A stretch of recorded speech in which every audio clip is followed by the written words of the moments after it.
সংসার টংসার এখন মরলে বউ বাচ্চাকে সঙ্গে যাবে না? শুধু মামা তুমি আমার সাথে যেও।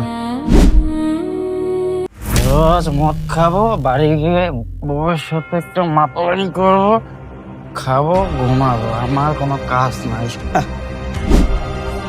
কোথায় তুমি? কটা খেতে দাও। এক কথা দেখতেছি কানে জানা এর। কোথায় গেলি রে? হ্যাঁ, কি হয়েছে? কি হচ্ছে মানে? আমার খিদে পেয়েছে, খেতে দে আমাকে তাড়াতাড়ি। তুমি আজকেও বাড়িতে মদ নিয়ে আসছো? বেশ করছি, মদ খাইছি, মদ নিয়ে আসছি, রোজ খাবো। তোর কি রে? হ্যাঁ,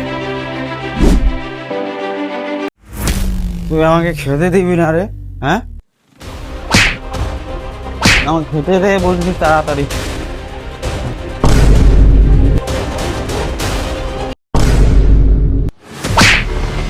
কেন মারলে তুমি আমাকে মা? রোজ তুই মাতলামি করিস, সংসারে কি আছে না ওইটা তো ভাবিস না, বউ বাচ্চার কোনো খেয়াল রাখিস না, তুই বাড়িতে মাতলামি, তুই বাড়ি থেকে চলে যা। বাবা দাঁড়াও। আরে মা, তুমি ওদের সাথে থাক, আর এসব আমার না ভাল লাগতেছে না, থাক সবাই। বাবা